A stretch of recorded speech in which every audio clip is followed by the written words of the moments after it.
Muy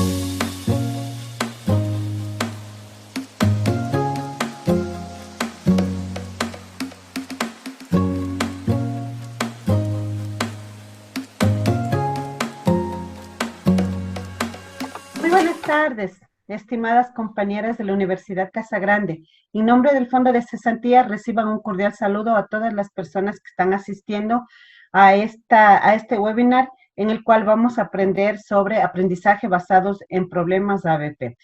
Para nosotros nos parece muy importante todo el sistema que se está llevando a cabo con la Universidad Casa Grande porque permite mejorar los conocimientos de los docentes, nos permite tecnificarnos más en estos temas graves que está pasando la ciudadanía ecuatoriana, creo que todo el mundo. Es momento de que nosotros pongamos un granito de arena y en este tiempo que tenemos el libre podamos aprender algo más y mejorar nuestra capacidad. Quiero también informar que en el Fondo de Cesantía a nivel nacional se han acercado muchas personas deseosas de conocer cómo acceder a una maestría en la Universidad Casa Grande. Le hemos dado toda la información y se les ha informado también que el día de hoy, al terminar esto, siempre se les pasa en dónde, cuándo empiezan las maestrías, qué valor tienen y qué beneficio tienen al ser afiliados al Fondo de Cesantía del Magisterio Ecuatoriano. Muchas gracias. Esperamos que en esta tarde la psicóloga magíster en educación, Lorena Durán, nos instruya más y mejoremos nuestra capacidad intelectiva. Un abrazo a todos. Linda tarde.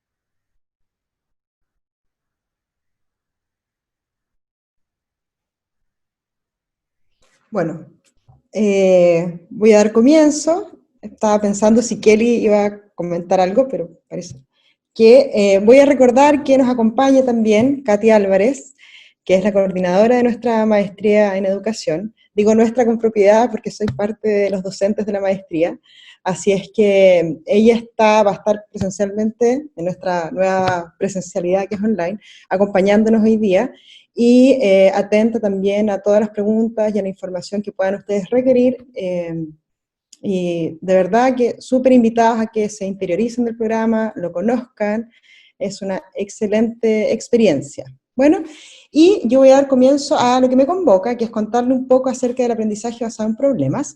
Para ello, les voy a pedir que me acompañen a ver un pequeño pedacito de algo que seguramente ustedes conocen.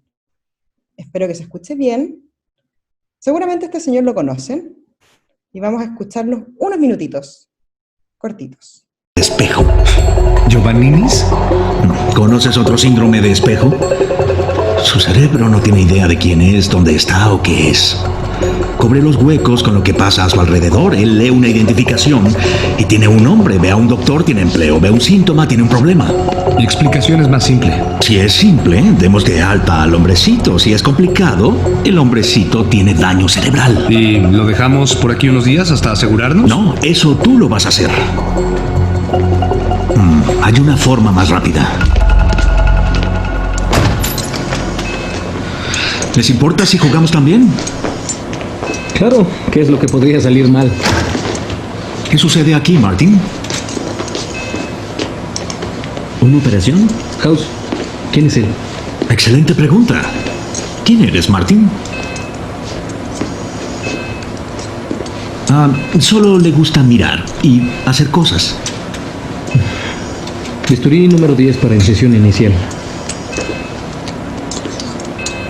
Me alegra que estés aquí, House. Por supuesto que sí. Es hora del sermón. Sí, lo es.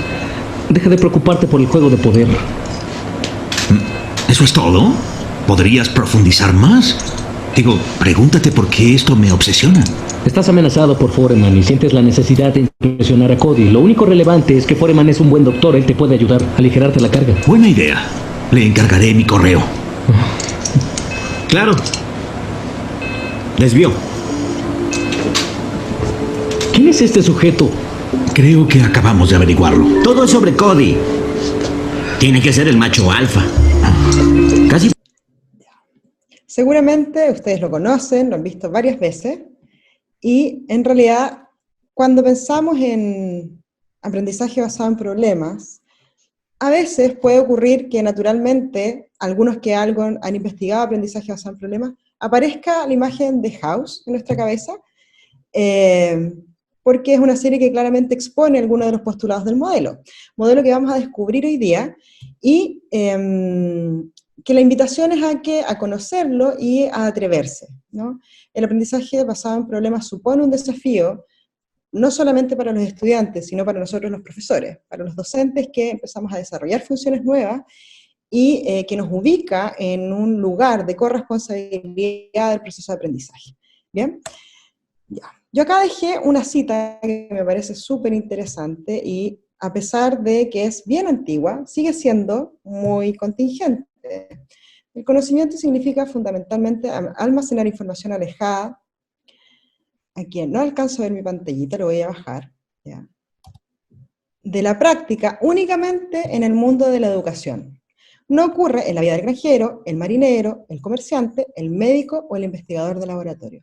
Esto lo dijo John Dewey en su texto Democracy and Education en 1916. ¿Ya? Y estamos hablando de hace muchísimos años atrás, y sin embargo es una problemática a la que hoy en día nos seguimos enfrentando, ¿sí? Finalmente es en el mundo de la educación donde el conocimiento aparece un poco más desconectado de lo que es la práctica cotidiana. Este es un pequeño roadmap, un mapa de ruta de lo que vamos a recorrer hoy día. Vamos a partir con una pregunta interesante, que es ¿qué necesitamos aprender? Vamos a revisar partes del constructivismo como epistemología de base de este modelo y características propias del modelo como una técnica didáctica. ¿Qué es? ¿Cuáles son aquellos elementos que los distinguen de otros? ¿Cuáles son sus utilidades? ¿Cómo se limitan el problema y las preguntas, que suele ser una parte en la cual a veces nos podemos entrampar un poquitito? El paso a paso y las ventajas e inconvenientes de habilitar un programa de aprendizaje basado en problemas en nuestras aulas, ¿sí? Voy a tratar de hablar más lento porque siempre me reclaman que los chilenos hablamos muy rápido. Bueno, cuando tenemos esta pregunta de ¿qué necesitamos aprender? Nos vamos a encontrar básicamente con dos visiones. Vamos a llamar la visión A, que es una tradición del conocimiento, en la cual nosotros sostenemos que hay cosas que tienen que aprenderse porque están en los libros. Y si están en los libros, entonces seguramente tiene que ser necesario de aprender, por algo está ahí. Esto nos pasa muchísimas veces a los docentes cuando necesitamos hacernos cargo de un curso y recibimos el sílabus, la planificación, el programa, y vemos que es un corpus que ya está construido, y nos imaginamos que alguien lo pensó y debe tener alguna coherencia, por eso está ahí, ¿ya? Sin embargo, pocas veces nos preguntamos qué es lo que merece la pena de ser aprendido, ¿ya? Desde el punto de vista del estudiante. ¿Por qué tendrían los estudiantes que aprender esto que yo quiero que aprendan? ¿Por qué tienen que saber eso? ¿Ya? Esas son preguntas que, sin embargo, no se hacen mucho y que están muy apuntadas a entender cuál es la utilidad de los conocimientos que queremos facilitar. ¿Ya?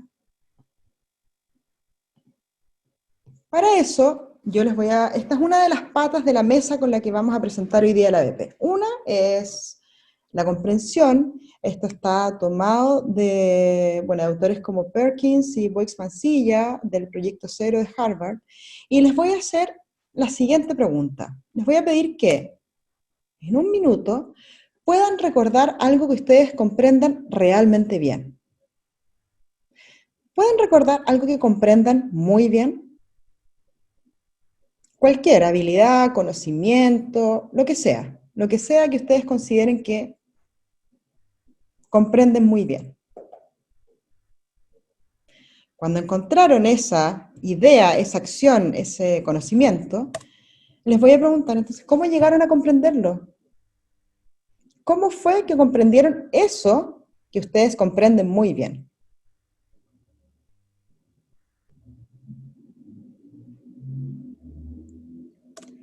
¿Y cómo saben que lo comprenden?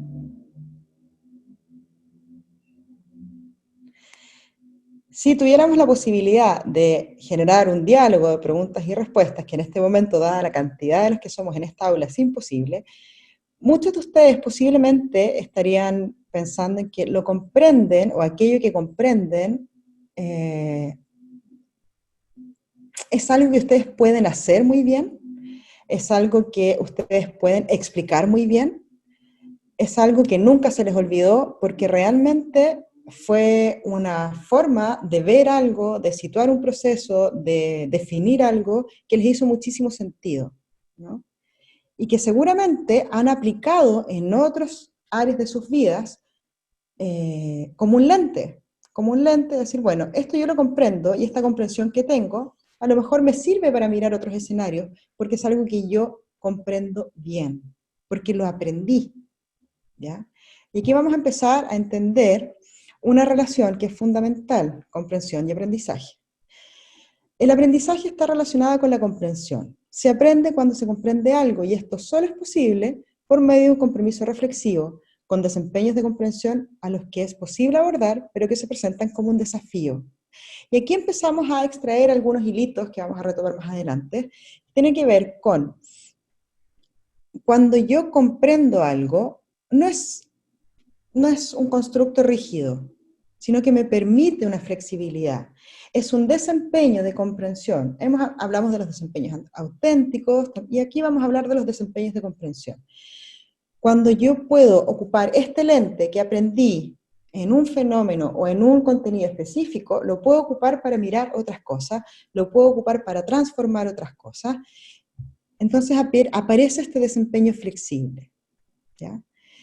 Pero para ello, las nuevas comprensiones necesariamente tienen que construirse sobre comprensiones anteriores y en relación con las nuevas experiencias e informaciones ofrecidas por el medio. Por ejemplo, si alguno de ustedes aprendió a andar en bicicleta, probablemente la mayoría de nosotros aprendimos a andar en bicicleta, ¿ya? Y alguna vez tuvimos el desafío de subirnos a una moto. Y seguramente la persona que nos enseñó dijo, mira, esto es como andar en bicicleta, pero tiene algunas características distintas, tienes los comandos en las manos, tienes que articular los pies, y ese aprendizaje que ya estaba a la base, que era andar en bicicleta, me permite de alguna manera tener un piso para generar una nueva comprensión, un nuevo aprendizaje, que a lo mejor es andar en moto o andar en otro tipo, monociclo, no sé, en otro tipo de vehículo, no sé, que comparta alguna de esas características, ¿no? Entonces, esto es un poco para comprender, valga la redundancia, esta relación entre lo que comprendemos y lo que aprendemos, que es fundamental, ¿no? Tener como estas ideas a la base, pero además rescatar esta palabrita que está aquí puesta, que es un desafío, ¿ya? En general, el aprendizaje se da por medio de estos desempeños de comprensión que se abordan como un desafío. Y esto es algo que el modelo ABP va a desarrollar de manera muy, muy específica, ¿ya? Y acá, en la última parte, hablamos que esas comprensiones tienen que engancharse con comprensiones anteriores y empezamos a dibujar algunos de los elementos propios del aprendizaje significativo que han sido tan largamente estudiados por la escuela constructivista, ¿sí? Ya. Este es un autor que en Casa Grande nos gusta muchísimo, en posgrado nos gusta muchísimo, que es David Perkins. Esto tomado del texto Educar para un mundo cambiante, y es lo que dice, hay que preguntarse cuáles son los grandes temas de comprensión, qué es lo que a nuestros estudiantes que se están educando en un mundo tan cambiante puede ser de utilidad y puede ser de interés. Entonces, él dice que hay grandes temas de comprensión, unos son grandes en información, porque comprenderlos ayuda a desvelar el funcionamiento de nuestro mundo físico, social y artístico, y también el de otros mundos. Y esto sería como los contenidos, como los comprendemos habitualmente, como los entendemos habitualmente, contenidos que se incluyen en nuestros currículum de manera habitual.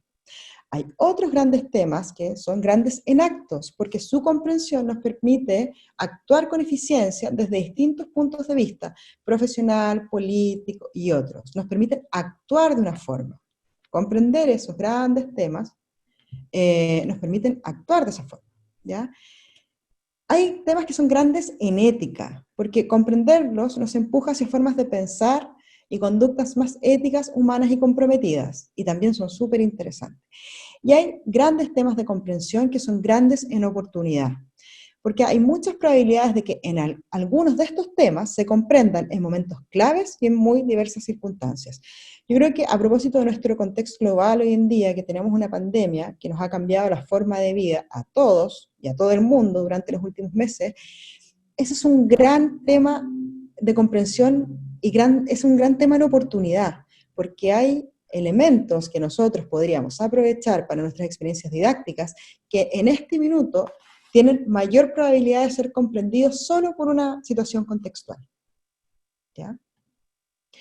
Entonces tenemos esta idea de las comprensiones, ¿no? ¿Por qué es importante aprender algunas cosas que nos van a ser de utilidad? Utilidad para actuar de determinada forma, utilidad para tener ese conocimiento y tener lentes para mirar la realidad, utilidad porque son temas contingentes. Entonces, tenemos esta primera pata, ¿no? Tenemos esta segunda parte que es el constructivismo como un marco epistemológico desde el cual nos vamos a mover. Y bueno, acá ustedes van a ver que hay dos personitas con una nube, que somos en realidad los seres humanos que desarrollamos nuestros procesos cognitivos, sociales, afectivos, en base a dos grandes ejes. Uno, todo lo que es nuestra herencia, ¿no? Y todo lo que es el medio. Y aquí están las variables filogenética y epigenética, ¿no? Y cómo eso determina, de alguna manera, la forma en que nuestro ser en su totalidad, entendiendo como cogniciones, pensamientos, cogniciones, pensamientos, afectos y dimensión social se actualiza. Con todo eso nosotros nos enfrentamos y estamos situados en la realidad, ¿ya? Pero lo que va a decir el constructivismo es que esa realidad no está afuera necesariamente, sino que estamos en una constante construcción de nuestra realidad, a partir de la relación que establecemos con nuestro entorno, ¿ya? Aquí el entorno está simulado por este solcito. Y es esa relación que es dinámica, que es bidireccional, la que genera nuestra posibilidad de vivir una realidad determinada, ¿no? Que es súper importante cuando lo pensamos en términos pedagógicos, porque entonces los aprendizajes también se construyen así. Existe una disposición que tenemos heredada y que se va a actualizar de alguna determinada manera, de acuerdo a nuestra relación con nuestro nicho ecológico, que nos va a permitir construir experiencias que se van a caracterizar por A, B o C, ¿ya? Esto habla de lo importante de ese proceso de intercambio constante, ¿bien? Entonces tenemos esta otra patita que es el constructivismo, que es una idea eje que seguramente muchos de ustedes conocen, muchos de ustedes han estudiado, así es que vamos a pasar por acá. Del constructivismo vamos a decir que hay al menos como 3 formas o 3 tipos de mirar el constructivismo, que están asociados a distintos autores. Uno que va a plantear que el aprendizaje es una actividad solitaria. Y aquí se van a situar autores como Piaget, como Ausubel, y como la psicología cognitiva o cognitivista, fundamentalmente, ¿no? Que van a interesarse más en estudiar el aprendizaje como un funcionamiento en orden del procesamiento de la información. Cómo procesamos, cómo aprendemos, pero es centrado en la persona y en sus funciones cognitivas. Cómo funciona el sistema sensorial, perceptivo, cómo se organiza la atención, cómo se organiza la memoria, pero vamos a poner un énfasis fuerte en que el aprendizaje es una actividad muy solitaria, ¿ya? Después tenemos una postura que es intermedia y que vamos a decir, bueno, pero con amigos se aprende mejor. Y en ese escenario juega un papel súper importante el conflicto cognitivo que genera la interacción social. El conflicto cognitivo que me genera el no estar de acuerdo con otros, el que otro tenga una visión distinta, el que yo me pregunte, oye, tal vez lo que él plantea o ella plantea puede ser, ¿no? ¿Cómo lo resuelvo? ¿Cómo resuelvo yo esta disonancia? Y en esta línea se van a ubicar autores como Vygotsky, ¿no? Que va a plantear que la interacción social sí favorece el aprendizaje a propósito de este conflicto cognitivo que me genera. Y vamos a tener una postura que ya es un poco más radical, que va a decir, sin amigos no se puede aprender. Y aquí están los postulados de Vygotsky, mucho más radicalizados, si pensáramos, y que tiene que ver con esta idea de la cognición situada. Nosotros aprendemos de manera contextual. Por eso tienen relevancia nociones tales como el aprendizaje situado, las experiencias de aprendizaje situadas, porque lo que vamos a sostener acá es que yo aprendo necesariamente con otros. Aprendo en mi relación con otros, aprendo en el espacio intersubjetivo que construyo con los otros, aprendo de los otros, y necesariamente el otro aparece como una parte importante de mi proceso de aprendizaje, ¿ya?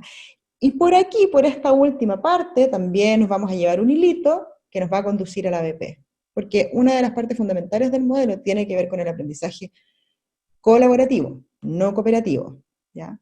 Cooperativo podría estar incluso antes, en esta idea de que con amigos se aprende mejor. Colaborativos estamos en la idea de sin amigos no se puede aprender, ¿sí? Ya, entonces tenemos la idea de las comprensiones, la idea del constructivismo, y ahora vamos a pensar específicamente de dónde proviene el modelo de ABP, que nosotros lo vamos a ver y lo vamos a revisar como una técnica didáctica, como una técnica pedagógica. Dos grandes fuentes, una, el aprendizaje experiencial, planteado por Dewey, en el que él va a decir que los alumnos participen en una experiencia del mundo real que les interesa, que en esa experiencia los estudiantes encuentran un problema que estimula su pensamiento. Algo queremos resolver. Que ellos van a plantear soluciones al problema y que son ellos mismos quienes van a poner a prueba estas soluciones. Porque la aplicación les va a permitir comprobar o refutar su conocimiento. ¿Me sirvió aquello que hice o no me sirvió aquello que hice? Yo, pensando hoy día cómo ejemplificar esto, me di cuenta que tengo una pecera aquí, cerquita.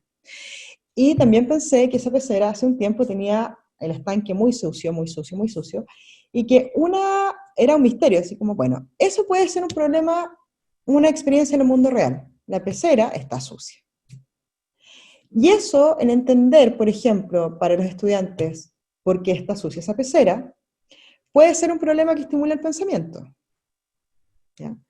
Si yo logro resolver ese problema a partir de distintas posibles soluciones, lo que voy a hacer es, uno, resolver mi problema, pero al mismo tiempo voy a haber aprendido en este camino cómo hacerlo, y si esas hipótesis y esa forma de proceder que yo implementé me sirvió o no. Si me sirvió, pues la ponemos en nuestra kit de herramientas y la llevamos para otras experiencias similares donde yo tenga que resolver cosas prácticas. Si no me sirvió, a lo mejor voy a descartar la primera alternativa, la primera hipótesis, y voy a tener que seguir con la siguiente, ¿sí? Otro enfoque importante es la teoría sociocultural de Vygotsky, que pone énfasis en la participación en comunidades de aprendizaje, que esto es súper importante porque tiene que ver con esta idea de no puedo aprender si estoy solo, y la importancia de la interacción social en el proceso de aprendizaje. No solamente no estar solo, sino que también es estar con otros que estén comprometidos conmigo en este proceso de aprendizaje. ¿Sí? Espero que hasta acá vayamos avanzando. Yo sé que esto puede ir un poco rápido, pero tenemos que llegar a el paso a paso. Pero antes tenemos que entender desde dónde viene esto. ¿Sí? Ya. ¿Cómo entendemos el ABP? Vamos a decir que es una estrategia de aprendizaje en la que la adquisición de conocimiento y el desarrollo de habilidades y actitudes son fundamentales, ¿ya? Y nos vamos a encontrar con ciertos postulados básicos. Primero, la comprensión con respecto a una situación de la realidad ocurre en las interacciones con el medio. Y esto es un tremendo cambio de paradigma, porque es lo que planteaba Dewey en la primera cita. Yo en realidad no puedo tener como una comprensión de la realidad lejana a mi realidad, sino que tengo que estar inmersa e interactuando y vinculada con mi entorno para poder entender eso.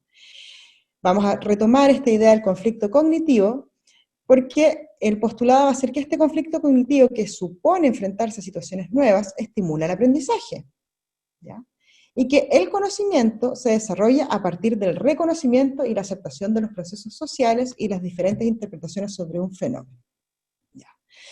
Cuando hablamos de ABP, pensamos, bueno, esto es como lo básico de lo que es la estrategia de aprendizaje, ¿ya? Pero dije, bueno, ¿por qué les puse House? ¿Y por qué les pongo esta idea en este minuto? El ABP, sus primeras aplicaciones son de la Escuela de Medicina de la Universidad Case Western Reserve en Estados Unidos y la Universidad McMaster en Canadá. Esto fue en la década del 60. ¿Para qué? Porque lo que se empezó a observar es que la educación médica podía ser de mejor calidad, que había que cambiar la orientación del currículum basado en la exposición y en la recolección de datos a uno mucho más integrado, que estuviera organizado en problemas de la vida real y que además sumara distintas áreas del conocimiento. Y aquí empezamos a entender por qué entonces este postulado de la comprensión con respecto a una situación de la realidad ocurre, la interacción ocurre en la realidad. Yo probablemente, y si ustedes ven la serie Doctor House, van a ver muchas escenas donde lo primero que aparece es el problema y en base a eso se organiza la estrategia para poder resolverlo, ¿ya? Y se organiza entendiendo que en este grupo, que es un equipo finalmente de trabajo, cada uno va a tomar funciones. Es un buen ejemplo de cómo está pensado este modelo, ¿ya? Pero además aparece esta idea del conflicto cognitivo, que es enfrentarse a cosas nuevas, que en realidad nos pasa a todos, no les pasa solamente al estudiante de medicina, y que necesariamente va a aunar áreas distintas del conocimiento, porque van a tener diferentes interpretaciones sobre el mismo fenómeno. Entonces, por ahí empieza a armarse este modelo, que hoy en día ya está sólido y lo conocemos de esta forma, ¿ya? ¿Qué tienen en común los modelos de ABP? Porque no hay solo una forma de hacer ABP, hay varias formas. En común, primero, la experiencia arranca con una pregunta o problema inicial. Eso siempre, ¿ya?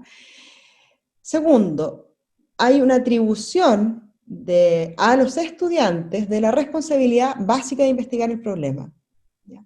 Acá los docentes no somos los que vamos a, comillas, pasar los contenidos, sino que tenemos que adoptar un rol distinto para entregarles a ellos la responsabilidad de investigar el problema. Y otro elemento que es muy importante es que la meta menos importante es la adquisición de contenidos. Y este es un quiebre paradigmático. No nos interesa que ellos aprendan todo el contenido teórico. Lo que nos interesa es que aprendan a resolver algunos problemas de la vida real utilizando algún método que hayan podido crear para resolver ese problema, y que esa forma de resolver ese problema les sirva para resolver no solamente ese problema, sino 20 problemas que puedan encontrarse.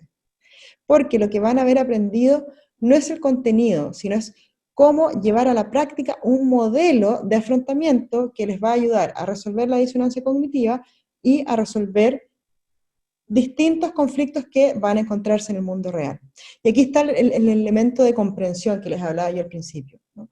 Cuando yo tengo la capacidad de entender claramente para qué estoy aprendiendo lo que estoy aprendiendo, para qué me sirve, entonces probablemente mi desempeño de comprensión es mucho más robusto y me lo puedo llevar conmigo a distintos escenarios. O sea, puedo entender los postulados que me sirvieron para limpiar, y ya se los voy a explicar, para limpiar la pecera, pero algunas de esas cosas a lo mejor me sirven para mirar la realidad social, porque lo que aprendí fue una forma de generar un proceso de pensamiento y de resolución, ¿ya? Este es un esquema básico de los modelos de ABP. Que se los voy a ejemplificar con la pecera que tengo acá. Yo la verdad que de peceras no sé nada. Sé que tienen agua, sé que tienen peces, que de pronto la gente les pone sustratos especiales y que me imagino se limpian, si hay algún botánico por acá me disculpa porque esa parte no la sé, un biólogo, se limpiarán con algicidas o algo. Entonces, si mi problema, y yo planteara, por ejemplo, a niños pequeños, que lo que tenemos que hacer es descubrir por qué está sucio ese acuario, esa pecera, entonces yo tendría que ayudarles a ellos a descubrir qué sabemos de la suciedad de las peceras. A lo mejor no sabemos mucho, a lo mejor por ahí uno me dice, mire, en mi casa hay una y a veces se ensucia cuando se tapa el filtro. Ah, interesante. A lo mejor hay otro que me va a decir, a ver, miremos más cerca. Ah, pero mire, hay caracoles. Los caracoles que están dentro de esta pecera, ¿tendrán que ver con que se ensucie la pecera? A lo mejor hay otro que va a decir, ah, pero aquí, mire, hay algas que están pegaditas aquí, como unas alguitas. Ah, ¿tendrá que ver? Y ahí empezamos a generar esta evaluación de lo que sabemos relativo al problema. Y ahí nos vamos a dar cuenta que en estos grupos pequeños en los que se trabaja, en realidad no es que nadie sepa nada, sino que tenemos aprendizajes y comprensiones anteriores que nos pueden servir para mirar esto. Por ejemplo, algún estudiante podría decirme, profesora, yo de peceras no sé nada, pero ¿sabe qué? En mi casa había un estanque, una piscina, una pileta, y pasaba algo similar. Ah, y a lo mejor parte de la experiencia de ese estudiante con respecto a la suciedad de su pecera nos sirve para evaluar qué es lo que sabemos de este problema. El segundo paso acá sería como, ya, ¿qué necesitamos saber? A lo mejor necesitamos saber algo de mecánica de los filtros. Puede ser. A lo mejor necesitamos saber cuál es el alimento de estos peces. A lo mejor necesitamos saber qué tipo de planta es la que tiene puesta esta pecera. Qué hacen los caracoles de eso. Y ahí podemos identificar un amplio espectro de información que nos pueda hacer falta, que pueda ser relevante para resolver este problema. ¿Ya? Otra parte de esto, el siguiente paso, es desarrollar y aplicar un plan para reunir información. Y aquí, lo vamos a ver más adelante, es cuando cobra mucha relevancia el aprendizaje con otros, y la diferencia entre hacer algo cooperativo y algo colaborativo. En el ABP, lo que queremos es que los estudiantes trabajen colaborativamente, es decir, que todos se involucren y no que se dividan las tareas. ¿Ya? Y esa es una diferencia importante.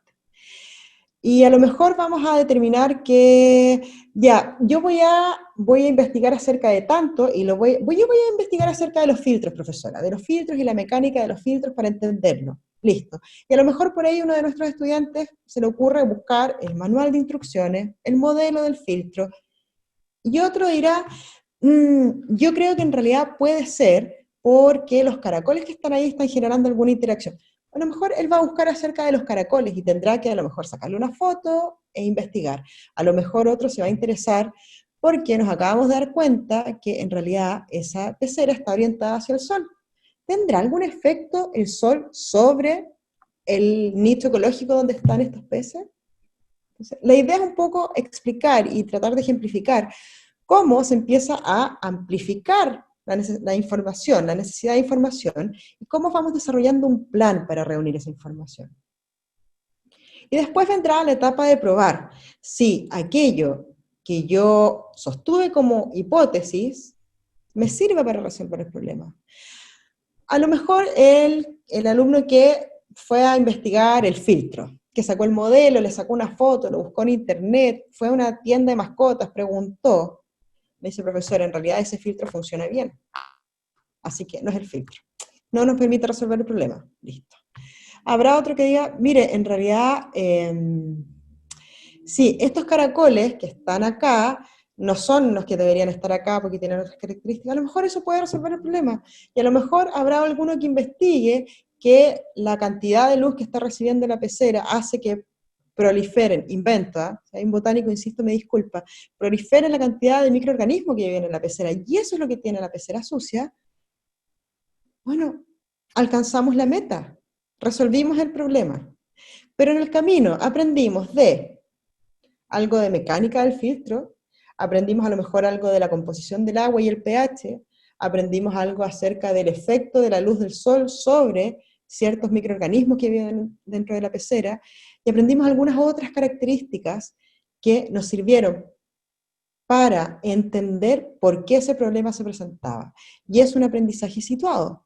Y tenemos dos opciones. Si alcanzamos la meta y aprendimos eso y solucionamos el problema, listo, problema resuelto. Y si no, apelamos a una característica propia de este modelo que es circular y recursivo. Yo puedo volver a ingresar en este ciclo cuantas veces lo estime conveniente. ¿Ya?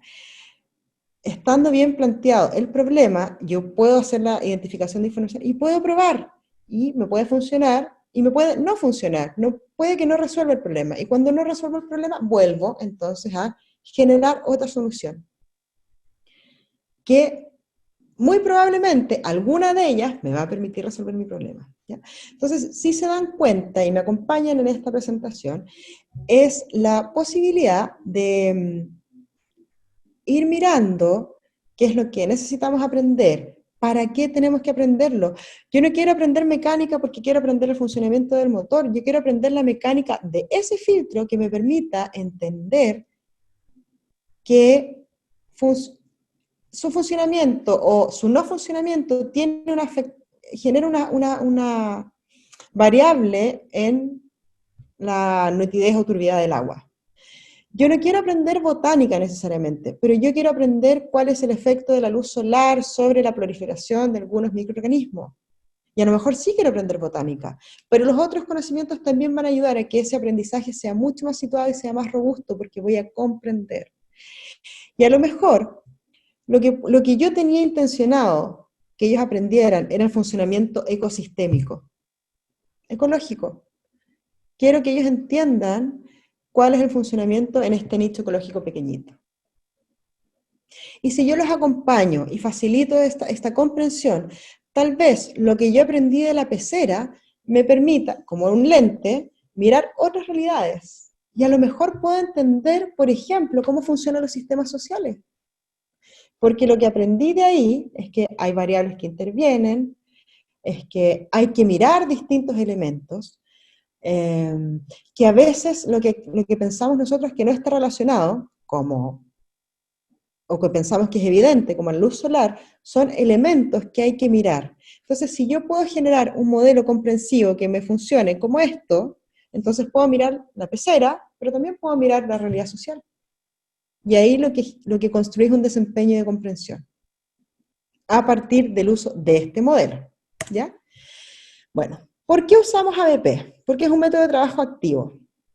Se enmarca dentro de las pedagogías, o sea, de las técnicas activas, de los aprendizajes activos, de la didáctica, como didáctica entendida como propiamente tal, como un movimiento hacia. Los estudiantes se involucran en la adquisición de su conocimiento, y esto es fundamental. Cuando yo tengo estudiantes, yo ahora puse el ejemplo, bueno, a lo mejor niños pequeños, pero si yo tengo estudiantes más grandes, que necesitan, por ejemplo, este es un ejemplo que cita un autor, necesito que aprendan, para los psicólogos, todos los psicólogos tenemos que aprender pruebas de personalidad, de reclutamiento, pero pruebas psicológicas, para distintos escenarios, ¿ya? Y yo lo que quiero es que aprendan las pruebas. Una alternativa es hacer la clase tradicional y sacar nuestro PPT, antiguas transparencias, acetato, no sé, el PPT, y pasar todas las pruebas con todos los contenidos, con los ámbitos de aplicación. ¿Ya? Cuando yo pienso en ABP, lo que pienso es en generar un desafío, y lo que quiero es que ellos se enganchen para involucrarse en la adquisición de su conocimiento. Entonces, por ejemplo, yo podría decir, ya, tenemos el siguiente problema. En el hospital XX necesitamos contratar a tantos profesionales que cumplan con tantos perfiles, que hagan tal cosa.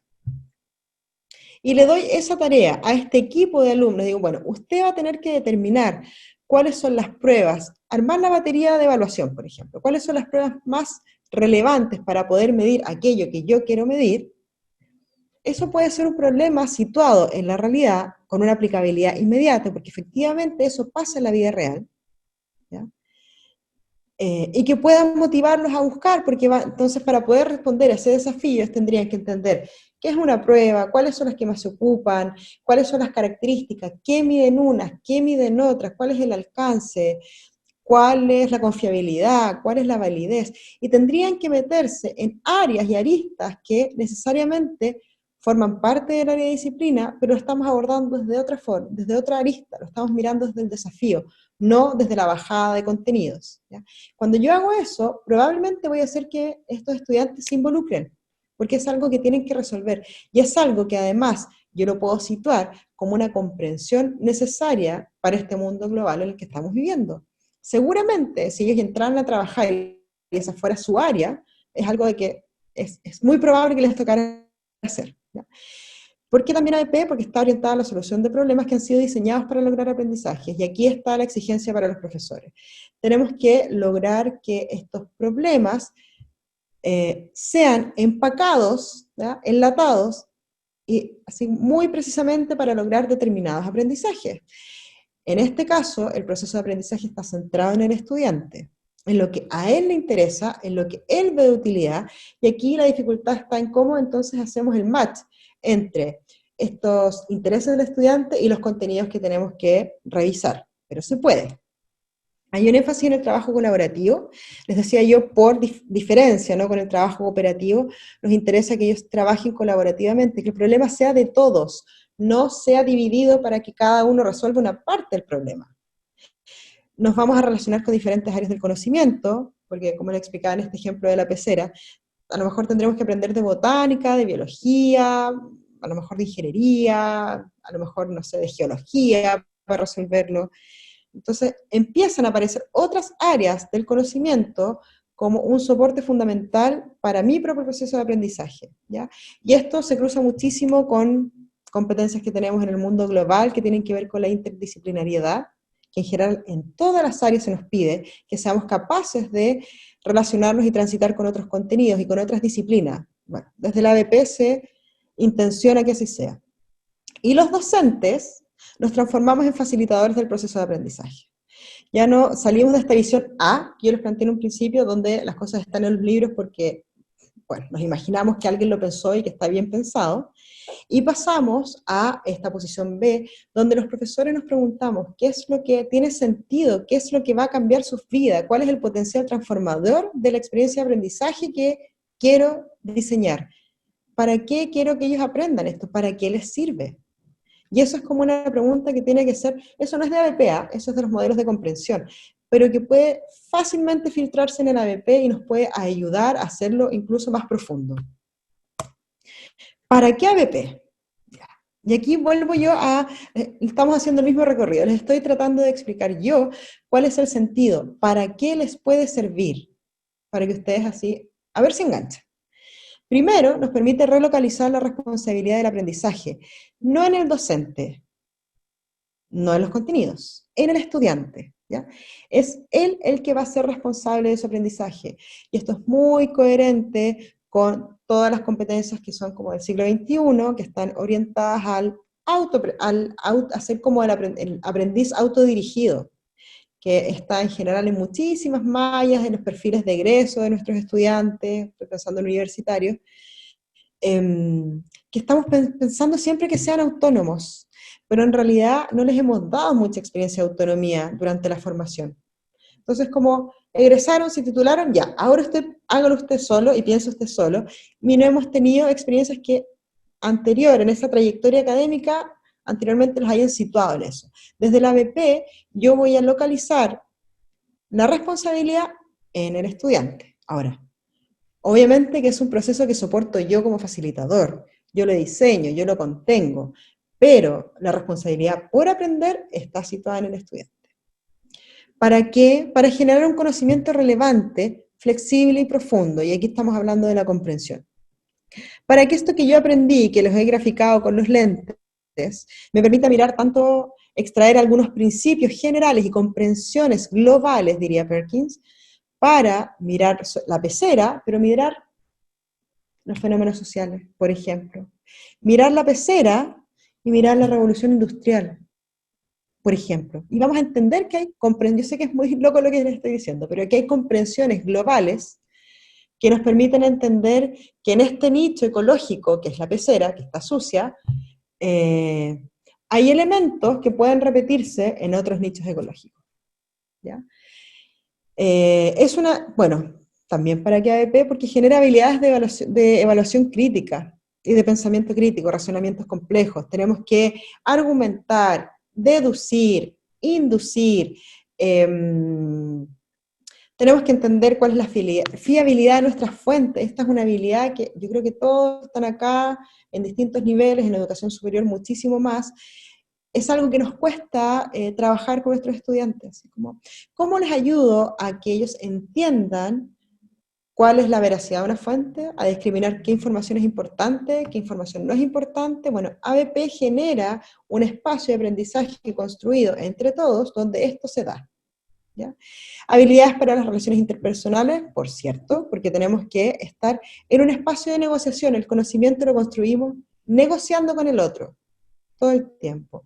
Generamos un razonamiento eficaz y creativo porque vamos a resolver el problema, pero vamos a resolverlo a lo mejor girando la pecera y no poniéndole un químico. Nadie sabe. Permite monitorear los objetivos de aprendizaje, y esto es como para los docentes, ya, aquello que yo estoy queriendo que aprendan, ¿lo están aprendiendo realmente? ¿Qué pueden hacer con esto que están aprendiendo? O, ¿qué podrían hacer si ellos realmente aprendieran aquello que yo quiero que aprendan? Y esto, objetivo de aprendizaje o de comprensión, ¿es adecuado para su edad, por ejemplo, para el nivel de desarrollo? Tal vez estoy planteándole problemas que pueden ser descontextualizados para la edad, y a lo mejor lo que necesito es adecuarlos, hacerlos más accesibles, bajar eso, no pensando en que hay una imposibilidad de entenderlo, sino que tenemos que entonces diseñar una experiencia de aprendizaje que sea mucho más situada, significativa, y que claramente apunte a lo que nuestros estudiantes, de acuerdo a su etapa evolutiva, pueden resolver. ¿Desarrolla el sentido de la colaboración? Claro que sí, que es uno de los postulados importantes, lo vimos, desde los cimientos del constructivismo, desde las vertientes teóricas, la colaboración es parte de este modelo, y desafía al estudiante a involucrarse en un reto. Y yo creo que esto es súper relevante. Nosotros estamos en la era de los challenge. No sé si ustedes, yo lo asumo, ven TikTok, se van a sorprender con la cantidad de hashtag challenge que existen, porque es una forma de interacción privilegiada hoy en día, que tiene que ver con la idea del desafío y el reto. En general, cuando nosotros nos enfrentamos a un reto que nos desafía lo suficiente, nos motivamos. Por lo tanto, si nosotros planteamos problemas que estén situados, que reconozcan la capacidad de nuestros estudiantes, que se relacionen con su ámbito directo de acción, que se relacionen con sus comprensiones anteriores, que les permitan hacer algunos razonamientos complejos, es posible que se involucren. Y es posible, no solamente que se involucren, es posible que lo disfruten. Y ahí hay una parte interesante, ¿ya? Bueno, hay distintas formas de entender el ABP. Vamos a hablar de la visión A, en la que uno expone lo que se debe saber, se aprende la información, y yo presento un problema para aplicar o repetir lo aprendido, que son en general como las típicas pruebas de aplicación, donde uno dice, bueno, les presento un problema, ya, un caso, o un problema. Pero en el fondo es la misma lógica. Lo que yo espero es que ellos hayan acumulado el conocimiento suficiente para que se lo hayan aprendido y que en el momento de resolver ese problema lo puedan hacer. Pero también es una lógica lineal, ¿ya? Cuando pasamos a esta visión B, que es circular y sistémica y que es recursiva, porque se cierra sobre sí misma, lo que hago es yo presentar un problema que yo he seleccionado o que he diseñado, identificar las necesidades de aprendizaje, que lo vimos un poco en el ejemplo de la pecera. ¿Qué necesito aprender para resolver esto? Realizo la búsqueda de información, que como facilitadora a mí lo que me toca es acompañar a que ellos hagan este mapeo y resuelvan el problema. O pueden identificar problemas nuevos. Puede ser que el problema de la pecera realmente ya no sea tan interesante. Puede ser que ahora les interese mucho más descubrir por qué hay una sobrepoblación de caracoles, que realmente en esta pecera sí hay. Y yo puedo identificar un problema nuevo que me resulte mucho más atractivo y que me lleve a comprensiones mucho más profundas y duraderas, y puedo volver a repetir el ciclo tantas veces como lo estime conveniente. Y ahí está la lógica de cómo profundizamos en el aprendizaje. ¿sí? Podemos entrar en este ciclo cuantas veces necesitemos hacerlo. ¿Cómo desarrollamos el ABP? Bueno, y aquí está la invitación a los docentes. Transformándonos en laboratoristas de ABP, transformar la sala de clases, nuestra aula, en un laboratorio de ABP. Para ello, cambiar el énfasis del programa de enseñanza-aprendizaje desde un polo directivo a un polo autodirigido, ¿ya? Yo sé que a muchos esto les puede sonar algo muy ideal y espectacular y difícil de hacer. Y efectivamente es un cambio paradigmático. No les voy a decir que es tan fácil, pero tal vez uno no tiene que cambiar todo el programa. Puede partir por determinadas unidades de contenido, por determinadas partes del sílabus. Puede empezar a probar, ¿ya? Y a ver qué tal les va. Pero este cambio paradigmático es fundamental. Ya no voy a estar yo pasando los contenidos que yo o alguien en un libro considero importantes, sino que vamos a entregarles a los estudiantes la posibilidad de delimitar cómo van a aprender aquello que ellos mismos también han considerado importante aprender. Enfatizamos el desarrollo de competencias que favorezcan la búsqueda y adquisición activa de nuevo conocimiento versus la memorización. Además estamos en un mundo hiperconectado. No tiene tanto sentido la memorización hoy en día. Lo que es una competencia mucho más relevante es que ellos aprendan a buscar, a relacionar, a armar como los sustentos sobre los cuales van a montar sus comprensiones y sus saberes. Porque en realidad no estamos en la época probablemente de cuando yo era chica y que habían enciclopedias y esto era muy rígido. Estamos en una sociedad del conocimiento que gira y se renueva constantemente, en la cual la competencia fundamental no es repetir, es saber buscar, es saber delimitar nuevamente la fiabilidad, la validez. ¿Esta fuente de información me sirve o no? Es mirar críticamente los textos, son otras competencias, ¿ya? ¿Qué más? Generamos un ambiente propicio para la construcción de comunidades de aprendizaje. Súper importante en el modelo. Nos interesa que nuestra aula se transforme en una comunidad de aprendizaje, sea que trabajemos como una técnica acotada y a lo mejor no podamos hacer el modelo completo, que se trabaja en grupos de 6 a 8 personas, ¿ya? Eso puede ser más difícil para nosotros, pero podemos generar una comunidad de un poco más numerosa, pero que también esté enfocada en lo mismo. ¿Qué es lo que yo traigo de lo que a mí me interesa en relación con este tema? Estimulamos la aplicación de conocimientos adquiridos en otros cursos y disciplinas. A ver, en el ejemplo de mi pecera, lo que yo aprendí en mi piscina me podría servir. Lo que viene en documental me podría servir. Lo que aprendí en fotosíntesis me podría servir, por ejemplo. Y los docentes nos transformamos en facilitadores del aprendizaje. O sea, tenemos este rol de tutor, de tutorear y acompañar el aprendizaje, no de delimitar los contenidos y entregarlo como en bandeja a ver qué es lo que aprenden. Menos como tener esta idea de que queremos que ellos respondan de la forma en que nosotros queremos que respondan, ¿ya? El ABP genera respuestas creativas. Y una de las gracias, y lo vamos a ver en el planteamiento de la pregunta, es que la pregunta no tiene que ser cerrada, no puede llevarnos a una única respuesta. ¿Cómo deben ser los problemas de ABP? Porque me imagino que yo les he hablado maravillas del ABP y me dicen, ya, bueno, pero ¿y cómo lo hago? Ya.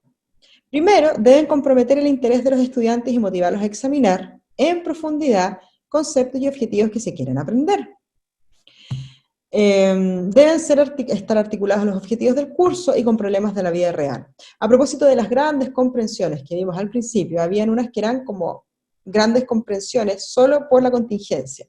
Estamos en un escenario tan particular que tiene que ver con esta pandemia, que puede ser un tremendo marco de fondo para aterrizar nuestros objetivos académicos. ¿Qué es lo que queremos que aprendan? A lo mejor yo quiero que aprendan de biología y puede ser súper interesante.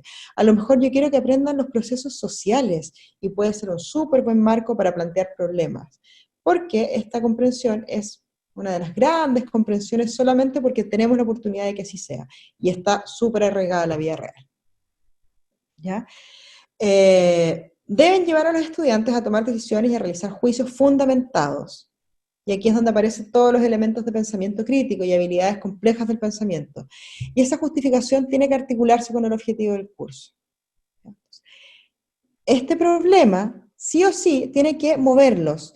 Tienen que, ojalá, ser un tema contingente y un tema así, un tema un poco rojo, como un tema poco como que genere discusión y genere debate, porque eso es lo que mueve, esa como sensación de que es algo que es interesante, que puede ser una oportunidad, que genera distintas visiones. Esos son buenas áreas para generar problemas de ABP.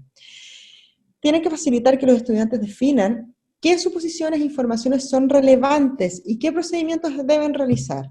Entonces acá, bueno, si yo voy a plantear un problema, tengo que pensar de antemano, ya, este problema les permitiría a ellos definir, por ejemplo, qué información es relevante. Ya. Si está bien planteado, se conecta con mis objetivos del curso, mis objetivos o mis desempeños de comprensión, qué es lo que quiero que ellos aprendan, cómo me voy a dar cuenta que han aprendido y para qué van a usar lo que han aprendido, entonces sirve. ¿Ya? Y también debe facilitar que los estudiantes definan qué van a hacer. Ya, vamos a probar esto, vamos a recabar esta información, vamos a probar esta hipótesis. No, esa no la vamos a probar porque en realidad lo leí, sin desmerecerlo, lo leí en Wikipedia. Pero ya aprendimos, a propósito del problema anterior, que Wikipedia puede ser una fuente no confiable de algunas cosas. Ya, entonces esto que aprendí en Wikipedia mejor no lo voy a ocupar. Voy a buscar y aquí uno se sorprende porque desde muy pequeños los estudiantes tienen la posibilidad de linkearse con áreas del saber que pueden ser mucho más profundas. A lo mejor algo encontró en una revista, a lo mejor algo encontró en National Geographic, a lo mejor alguien se metió en Journal a revisar y todo eso nos sirve. Pero son ellos los que tienen que delimitar qué información va a ser relevante y cómo lo van a hacer. Nosotros, por supuesto, que no los dejamos solos. Lo que hacemos es mirar, observar y adecuar y esto es muy vigotskiano, nuestro andamiaje. ¿Ya? ¿Hasta cuándo los vamos a sostener? ¿Cómo los vamos a sostener? ¿Cuándo retiro mi ayuda para que ellos avancen solos? Estos son conceptos de zona de desarrollo, próximo, real, potencial, por ahí alguien lo puede reconocer, que nos sirven para mirar esto, el papel del facilitador. Deben invitar a establecer comunidades de aprendizaje. Otra vez, y esto lo he puesto muchas veces porque es algo que tiene que quedar muy claro, es como un postulado esencial de la ABP. Tienen que tener una longitud y complejidad que permita enfrentar el reto de manera colaborativa. Y aquí es donde a uno como docente le cuesta adecuarse un poco. Puede ser que yo les dé problemas muy extensos, que no sean tan difíciles y terminen siendo muy aburridos de resolver. Puede ser que les dé problemas muy extensos y muy complejos, que los frustre, y que haga que se dividan las cosas para terminar con la tarea, no para aprender. Y eso es la lógica que hay que cambiar. En ABP lo que nos interesa es que ellos quieran aprender y quieran resolver ese problema. No que quieran entregar el trabajo para salir. Y las preguntas de estos problemas tienen que tener las siguientes características. Ser preguntas abiertas. No puede ser una pregunta unívoca, no puede haber una sola respuesta.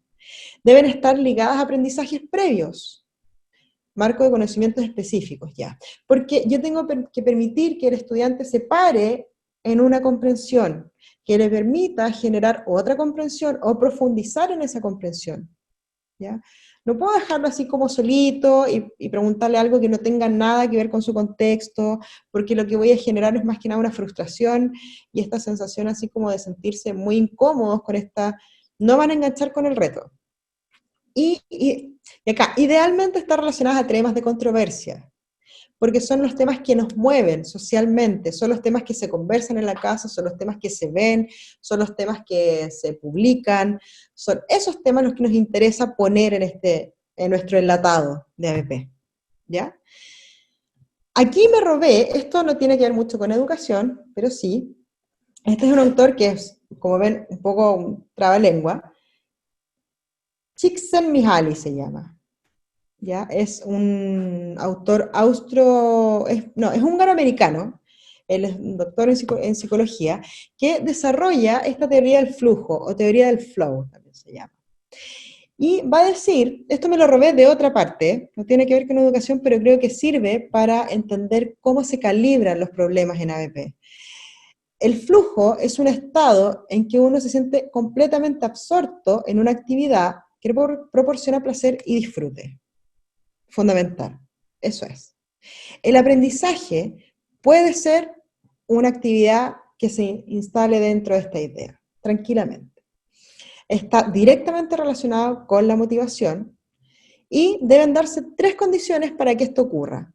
Tiene que haber una claridad de la meta u objetivo, tiene que haber una retroalimentación inmediata y el equilibrio entre oportunidad y capacidad de desarrollo. ¿Por qué les traje la teoría del flujo para acá? Porque yo siento y tengo la convicción de que los problemas que vamos a plantear en ABP y sus preguntas tienen que estar muy bien calibrados entre el nivel de dificultad, que vamos a ver que es de bajo a alto, y la habilidad que yo siento que mis estudiantes tienen para poder completar ese reto, que también se va a ordenar de bajo a alto. Y aquí en el medio vamos a encontrar que cuando el reto, el desafío, el problema al cual yo los estoy invitando tiene un nivel de dificultad suficiente y que se condice con las habilidades que ellos tienen para resolverlo, entonces yo genero flow y genero flujo. Y lo que puedo favorecer es que ellos se involucren en esa actividad de manera muy comprometida y puedan estar en esta idea de estar completamente absortos en esa actividad. Si por el contrario yo aumento mucho y pongo mucha dificultad para baja habilidad, voy a generar un poco de apatía. Si pongo, ansiedad, ¿ya? Si pongo poca dificultad y alta habilidad, se van a aburrir, ¿no? Entonces, este esquema, al menos a mí me sirve para educación y me sirve para otras áreas de la vida, porque para mí ha sido un desempeño de comprensión, entender que cuando vamos a invitar a otro a un reto y a un desafío, tenemos que administrar bien estas 2 variables, ¿ya? Y en ABP es igual. Tengo que entender que los problemas que voy a plantear tienen que ser abordables, pero tienen que ser un desafío. Y aquí es donde nos podemos nosotros, como profesores, demorar un poquitito en ajustar y calibrar, ¿ya? Ya. ¿Cómo organizamos la experiencia de ABP? Tenemos un trabajo pre-sesión, uno en la sesión de ABP y otro post-sesión. Antes de generar la sesión de ABP, diseñamos los problemas que permitan cubrir los objetivos de aprendizaje que vimos en nuestro programa o sílabus. Ya. Quiero que aprendan, insisto, las relaciones de un nicho ecológico. Quiero que aprendan ecología. Listo, voy a llevar mi problema de la pecera. Vamos a establecer las reglas de trabajo, delimitando roles de tutores y estudiantes. Ya. Yo, tutor, voy a hacer, comillas, un rol experto, los voy a ayudar, voy a tratar de administrar este flow, y ustedes, estudiantes, se van a hacer cargo de su proceso de aprendizaje, van a preguntar, van a investigar, definimos qué es lo que hace cada uno dentro de este contexto. Identificamos los momentos más adecuados para plantear los problemas, porque evidentemente que es difícil que nosotros podamos plantear todo nuestro programa de aprendizaje en base a ABP, pero sí podemos plantear algunas unidades o contenidos, que ahí tenemos que delimitar cuándo es más relevante, e incluso en la sesión de clases, cuándo es relevante introducir el problema para poder generar la experiencia. Cuando estamos trabajando con estudiantes en el aula, ¿qué es lo que ellos van a hacer? Identificar los puntos clave del problema. ¿Cuáles son los puntos de aprendizaje que tienen que recorrer si tuvieran que hacer un mapa? Formulan hipótesis y reconocen la información que necesitan para resolver el desafío. Ya, a ver, vamos a hacer una lista. ¿Qué es lo que yo necesito saber para resolver el problema de mi pecera? Ya, un poco lo que ya les comenté. El tutor o facilitador observa, está mirando y entendiendo en qué proceso están sus estudiantes. ¿Están entendiendo? ¿Se están complicando? ¿Están muy inmóviles? Porque al principio esto genera mucha confusión. Estos temas que están seleccionando, ¿serán los más pertinentes? A lo mejor necesito hacer preguntas que les permitan clarificar, a lo mejor necesito hacer una ronda de preguntas con ellos para que puedan clarificar y ordenar bien este mapa que tienen que seguir. Y luego de la sesión de ABP, bueno, ellos van a establecer su plan de aprendizaje, porque van a tener que determinar cuáles son los temas que necesitan cubrir para responder esa pregunta, cómo lo van a hacer, van a trabajar colaborativamente. Ojo, la diferencia entre cooperación y colaboración de repente es un poco laxa. Pero acá vamos a entender que en la colaboración todos sienten que es responsabilidad de todos el resultado, ¿ya? Entonces puede ser que yo igual me divida las tareas, pero yo sé perfectamente lo que está haciendo el otro y tengo que ser capaz de explicarlo, porque estamos los dos en esta interacción aprendiendo. A diferencia de lo cooperativo, que es, bueno, yo hice mi parte, tú haces tu parte, juntamos todo y lo entregamos, ¿ya? Bueno, tienen que determinar qué van a aprender, cómo lo van a hacer, qué acciones tienen que desarrollar para aprender. ¿Tengo que revisar algo? ¿Tendré que ver un tutorial de YouTube? ¿Podré entrevistar a alguien que me ayude? Y además identificar cuáles temas serán abordados por todo el grupo y cuáles de manera individual. Esto un poco en la lógica de la precesión, cuando yo delimito estas roles y funciones. Pero también es súper importante que luego de la sesión de ABP puedan comprender si necesitan apoyo externo. ¿Ya? A lo mejor tenemos que preguntarle al profesor, no que nos explique cómo hacerlo, que nos explique fundamentalmente y puntualmente esto, esto y esto, porque esto es lo que necesitamos para destrabarlo. También puede ser. Ya. Y ahora, el paso a paso. Nos queda un poquitito todavía, pero ya nos queda poquitito. ¿Cuáles son los pasos de la ABP? Primero, profesor, docente, tutor, facilitador, revisa tu planificación, programa o sílabus. ¿Qué es? Míralo críticamente, aunque no lo puedas cambiar.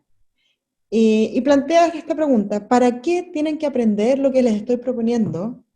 O más profundamente, ¿de qué les va a servir? Pensando en los desempeños de comprensión y en esta idea de que la comprensión es un desempeño flexible. Lo que yo aprendo, lo que aprendí para andar en bicicleta, me sirvió para aprender a manejar, no sé, ¿ya?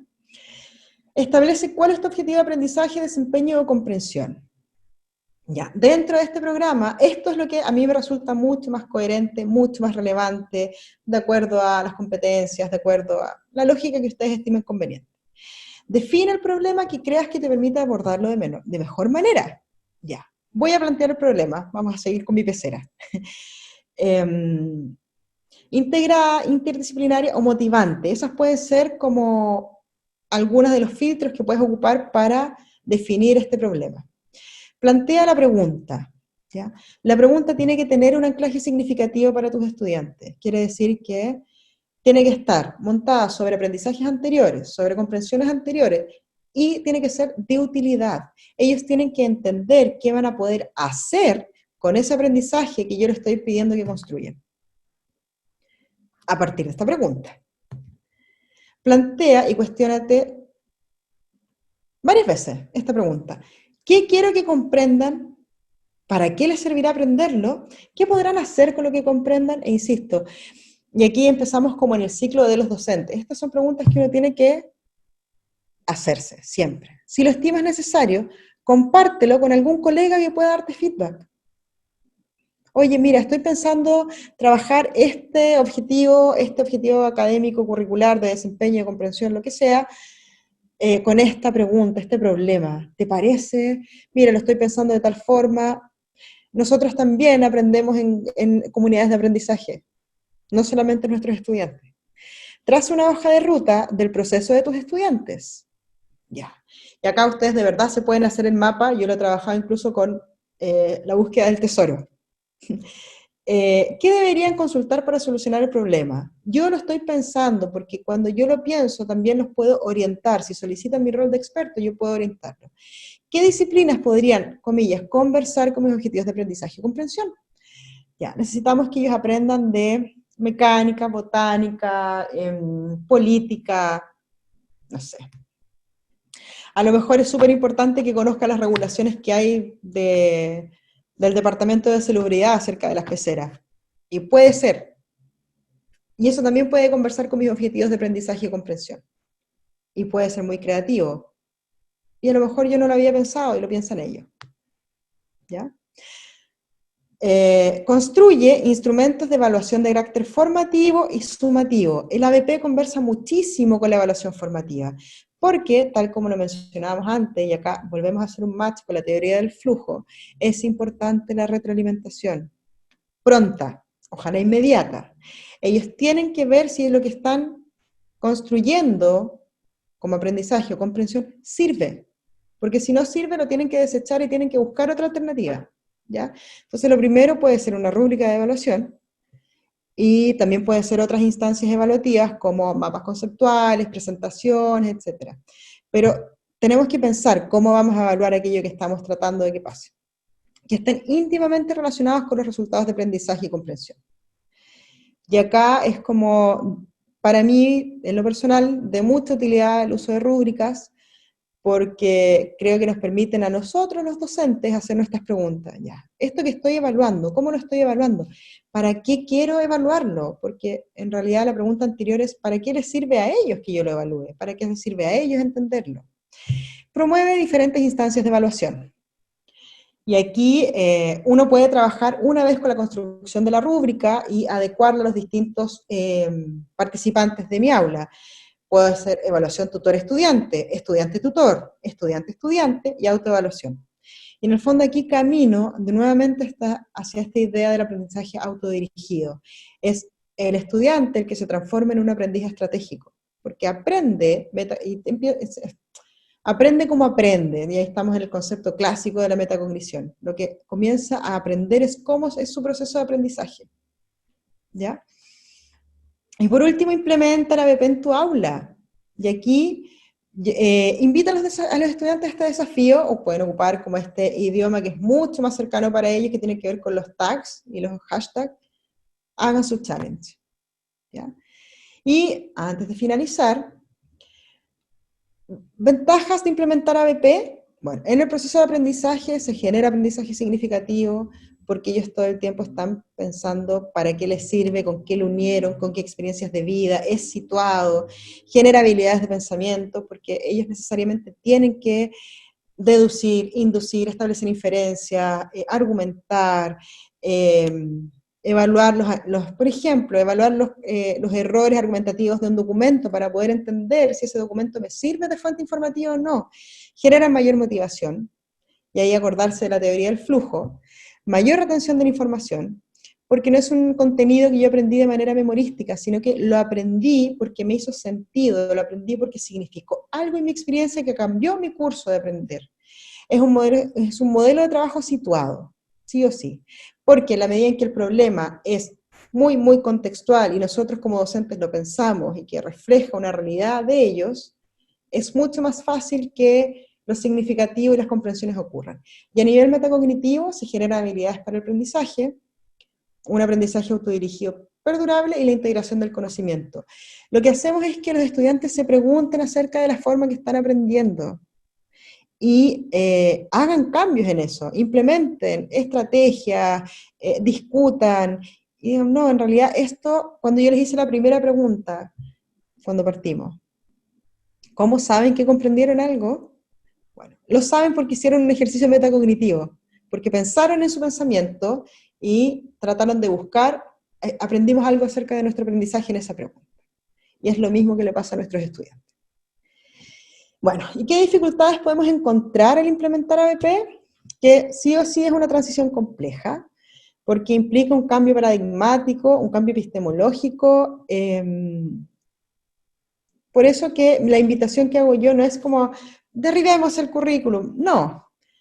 Empezamos a intervenirlo de poquitito, en algunos elementos, con algunas actividades, a lo mejor con algunos contenidos, algunas unidades teóricas o temáticas que podemos comenzar a probar. ¿Requiere una modificación curricular? Claro. Requiere pasar como al currículum centrado en el alumno, centrado en el aprendizaje, y a veces hay que hacer adecuaciones que nos permitan como tener mayor libertad, ¿no? Porque aquí lo importante no es la cantidad de contenido, lo importante son los desempeños auténticos, los desempeños de comprensión que los estudiantes pueden hacer una vez que corporizan esos contenidos, no es el contenido. ¿Requiere más tiempo para su implementación? Sí. Y acá una de las lógicas que cuesta romper es que muchos profesores sienten que pierden el tiempo, ¿ya? Porque estamos muy acostumbrados a seguir así, nos entregan a partir del semestre la planificación y uno tiene que, es como un juego, seguir las etapas, conseguir las vidas, no sé, vamos avanzando rápido, y nos empezamos a angustiar cuando se nos desfasa algo. He sido profe mucho tiempo, así que tengo súper claro que a todos nos pasa lo mismo. Y la lógica aquí es decir, a ver, ¿necesito cubrir todo ese contenido? A lo mejor necesito reformularlo, repensarlo, categorizarlo y buscar un contenido que incluya a todos estos otros elementos y sobre ese puedo trabajar en ABP. Y a lo mejor puedo conversar, negociar, si es necesario tener tal volumen de contenidos, cuando en realidad lo que los alumnos hacen con el contenido memorístico es aprenderlo para la prueba y olvidarlo, versus tener o desarrollar comprensiones que me duren más tiempo y que sean desempeños flexibles, que lo puedan ocupar en este ramo, en el otro, en este curso y más adelante.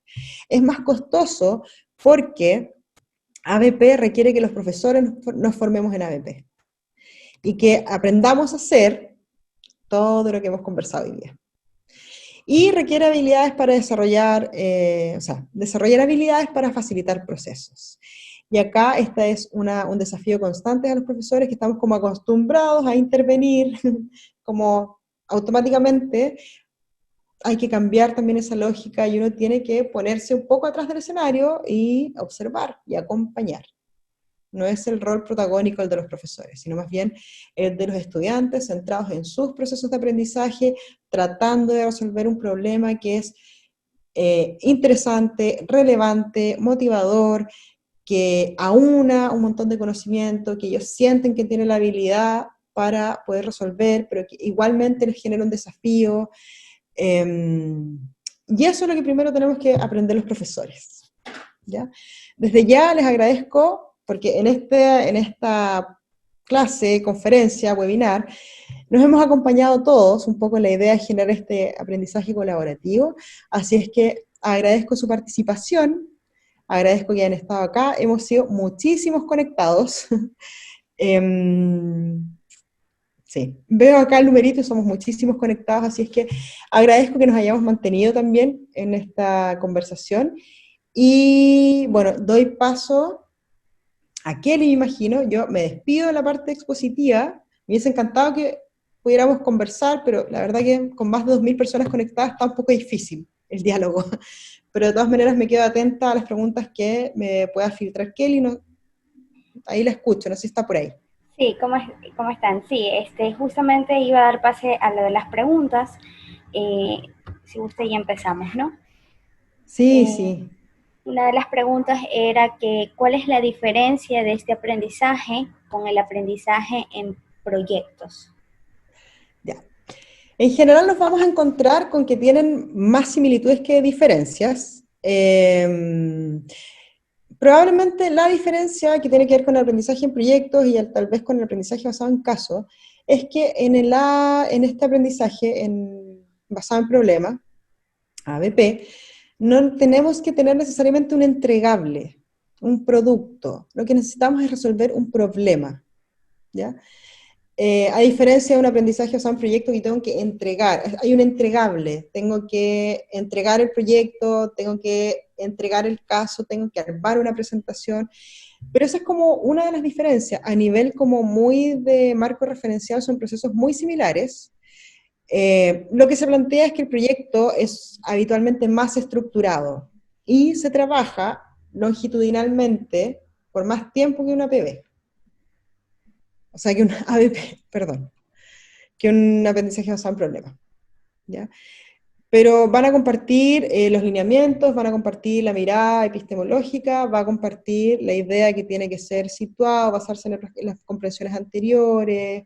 En realidad hay más puntos de encuentro y la diferencia, según algunos autores, es que lo que yo entrego al finalizar la experiencia de aprendizaje es distinto. En aprendizaje basado en problemas, lo que me interesa es resolver el problema y hacer todo el recorrido de mi aprendizaje como una estrategia metacognitiva. En proyectos lo que me interesa es entregar algo, que habitualmente son también proyectos muy situados en la vida real. Estoy pensando en nuestro queridísimo Puerto Naranja de UCG, o casos que son muy reales, pero en eso son muy similares y básicamente difieren como en el entregable, en qué es lo que se genera después de la experiencia de aprendizaje. No sé espero haber respondido la pregunta. Gracias, Lorena. Otra de las preguntas es, ¿cómo se entiende, debido a que los estudiantes aprenden de acuerdo a su individualidad, cómo se entiende el trabajo colaborativo entre pares en este tiempo de la pandemia del COVID si no se tiene acceso a la educación presencial? Y si eso puede influir una vez que pues ya regresen a la educación presencial. Qué interesante la pregunta, porque yo creo que estamos en un contexto que es tan difícil de predecir. Claro, hoy en día los que estamos haciendo clases por esta modalidad, de alguna manera nuestros como soportes, las plataformas educativas tratan de simular algún tipo de encuentro, entonces uno tiene posibilidades de armar grupos de trabajo. Yo trabajo muchísimo con Classroom y puedes armar grupos en la sala. Ahora, ¿qué pasó con eso? La interacción no está permitida, pero tenemos un montón de herramientas tecnológicas que sí nos permiten tener esta interacción virtual. Yo, por ejemplo, a nivel personal, ¿cómo lo he resuelto? Bueno, armo grupos, proveo de todo lo que se me ocurre, de aplicaciones, TICs, para que ellos puedan, por ejemplo, trabajar un mapa conceptual de manera colaborativa y en tiempo real. O sea, yo estoy mirando cómo lo están trabajando en el minuto que estoy haciendo la clase. Y yo creo que es lo mismo, que tiene que ver con lo desafiante que puede hacer la tarea.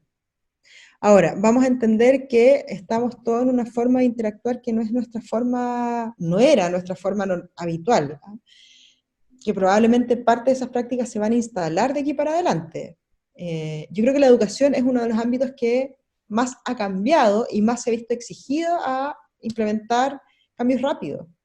Porque de un día a otro, por lo menos acá en Chile, de un día a otro todos a la casa y ya no vamos a volver hasta el próximo año, ya ha sido como ir generando la herramienta rápido. Yo siento que, les voy a comentar como muy personal una experiencia que yo tuve con mis alumnos. Yo hago clase en pregrado, acá estoy haciendo clase de psicología, para alumnos que no son de psicología, a los que no les interesaba la psicología, y dentro de las cosas como que uno tenía que pasar, que yo le di énfasis a algunas, a otras no tanto, eran algunos modelos teóricos de la psicología, las escuelas de psicología. Y dije, ¿qué manera hago que esto pueda ser interesante, que pueda ser un desafío que los comprometa? Yo quería que aprendieran los modelos humanistas, que además están como más desactualizados. Y no fue necesariamente aprendizaje basado en problemas, pero sí es un desafío, y esa es la idea que quiero como contarles.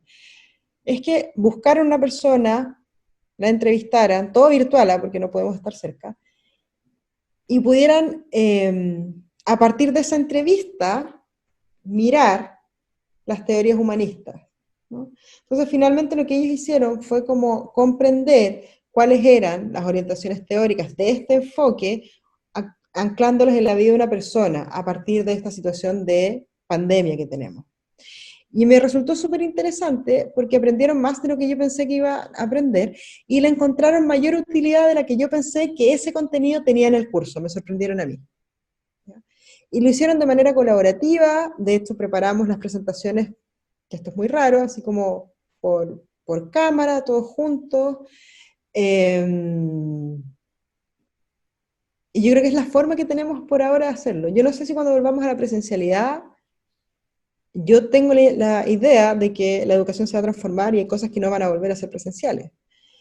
Pero me quedo con la idea del desafío. Igualmente podemos plantear actividades que sean desafiantes y que permitan que ellos se motiven, que quieran aprender, que quieran hacer este trazado como de información que les falta. Ahora, herramientas para que trabajen colaborativamente, hay más. Lo que sí, y hay que reconocerlo, es que demandan mucho más de los docentes. Necesitamos nosotros primero entenderlo, trazar el mapa, es como, vamos a rayar la cancha de cómo va a ser esta experiencia, vamos a poner las TICs ahí, las tecnologías de información, un poco al servicio de esto, y tenemos que controlar más variables que la presencialidad son situaciones como más naturales. Yo creo que es una reflexión que tenemos por lo menos 2 años para adelante para hacer, porque no creo que podamos estimar ahora cómo va a ser ese impacto. Ok. Otra de las preguntas es que dice, en una escuela fiscal de 40 estudiantes, con diferentes tipos de inteligencia e individualidad y necesidades educativas especiales, ¿cómo aplicamos el ABP si ellos no aprenden igual ni al mismo ritmo? Qué interesante, porque en general el ABP no va a plantear que todos aprendamos igual al mismo ritmo, sino que todos participemos en la experiencia de aprendizaje.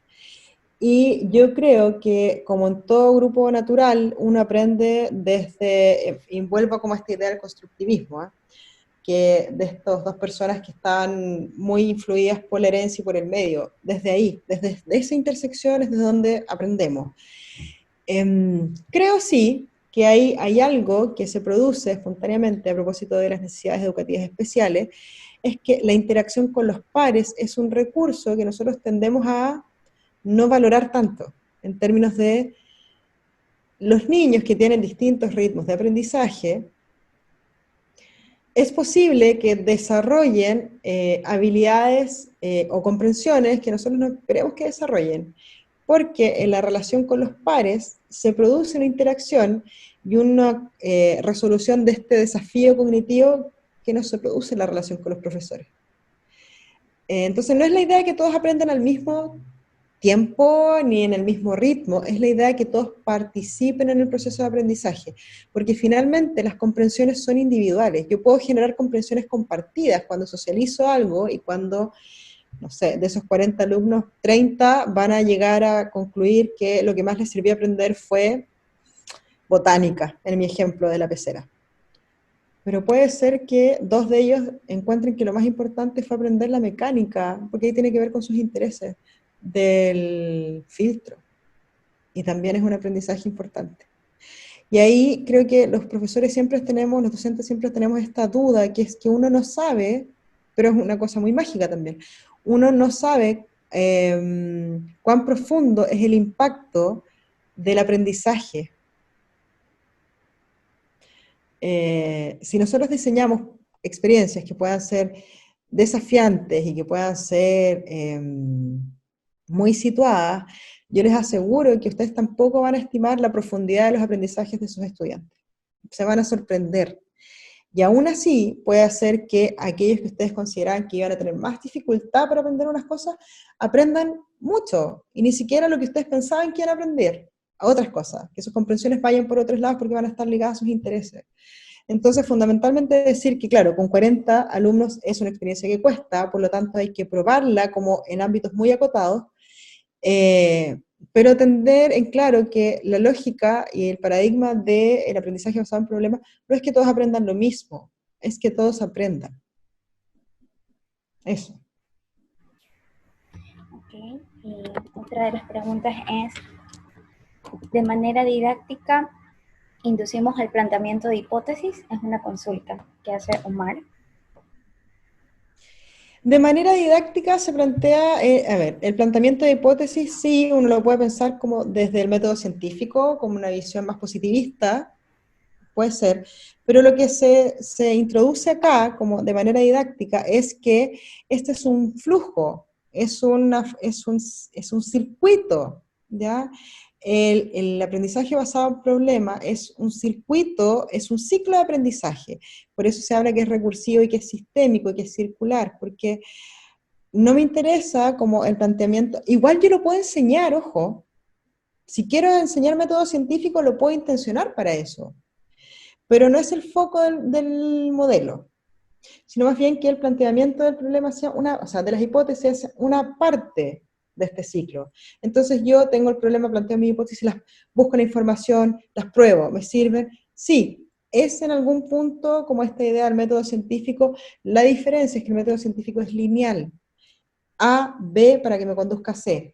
En ABP es A, B, C, A, B, A, B. No tiene una lectura lineal, es circular. Entonces sí es parte del proceso, es parte de lo que los alumnos desarrollan en términos de ir buscando cómo resolver el problema. Eso. No sé si tenemos otra pregunta por ahí.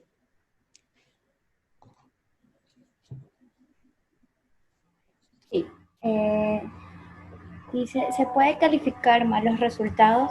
Porque los estudiantes buscaron sus respuestas, pero aún así los resultados no son los esperados. Entonces, ¿es justo valorar solo lo que salió bien cuando resuelven problemas o retos? A ver, ¿me puedes pasar Sí, de nuevo la sí, pregunta? no Que se no la escuché preocupe. bien. Dice, ¿se puede calificar mal los resultados? Porque los estudiantes buscaron sus respuestas, pero aún así los resultados no son los esperados. Entonces, ¿es justo valorar solo lo que salió bien cuando resuelven problemas o retos? Es que ahí nos devolvemos un poco a la pregunta anterior. Primero tenemos que entender y pensar bien qué es lo que estamos pensando como resultado, porque si yo quiero que tengan un resultado preciso, no tengo que aplicar ABP, porque una de las características fundamentales del modelo es que o sea, tiene que partir desde una pregunta abierta, que me pueda remitir a un problema real, situado, de interés, ojalá un problema así como candente, si uno pensara como algo que concita mucho interés. Cuando es así, lo que yo evalúo no es si llegaron al resultado, es cómo hicieron el proceso para resolver el problema. Y aún así puede que no resuelven, y el proceso también está bien, porque lo que me interesa es qué aprendieron en este proceso. Yo quería que aprendieran de ecología, y resulta que a lo mejor sí aprendieron de ecología, en el camino aprendieron de otras cosas, pero aprendieron de ecología. Pero no me interesa que tengan una respuesta única. Por lo tanto, hay que evaluar qué es lo que estamos esperando como resultado. Si yo lo que quiero es que el resultado de esta experiencia de aprendizaje sea un desempeño flexible, un desempeño de comprensión, que sea transformador, que ellos sientan que tiene utilidad, no voy a tener una sola respuesta. Y lo que voy a tener que hacer yo como profesor es cambiar mi lógica y desde estar yo centrado en los resultados a estar yo centrado en el proceso de aprendizaje. Y esa es la apuesta. Como yo acompaño el proceso de aprendizaje, puede ser que lo resolvamos, puede ser que estemos más tiempo en este ciclo de pensar, problematizar, definir, hipotetizar, investigar, y puede ser que eso sea lo que yo quiero que aprendan, lo que aprendieron ahí, no, bueno, a lo mejor, no sé, alguno me dirá, profe, saquemos todo de la pecera, lo limpiamos y listo, y también puede ser, pero lo que a mí me interesa es que ellos aprendan a mirar distintas variables, a actuar sobre ellas, a razonar. Me interesa también que, por ejemplo, puedan determinar si Wikipedia es una buena fuente de referencia. Para algunas cosas sí, está WikiHow, por ejemplo, pero para algunas cosas no. Entonces, ojo con lo que uno piensa que es el resultado de aprendizaje, porque si yo quiero que sea un resultado unívoco, no tengo que aplicar ABP. Eso es como lo que podría comentar. Ya, bueno, la última pregunta. Sí. ¿Cómo se puede trabajar de esta manera, de ABP, sin internet, hablando en el caso específico de nuestro país, Ecuador? Ahí tendría que saber si ustedes lo están pensando como presencial, porque si fuera presencial, se diseña la experiencia, un poco como lo vimos. Si no es presencial y no tenemos forma de conectarnos, no tenemos forma de desarrollar un trabajo colaborativo. Con internet y teniendo algunas herramientas que las plataformas tienen, hay herramientas de libre acceso, hay apps que nos pueden servir.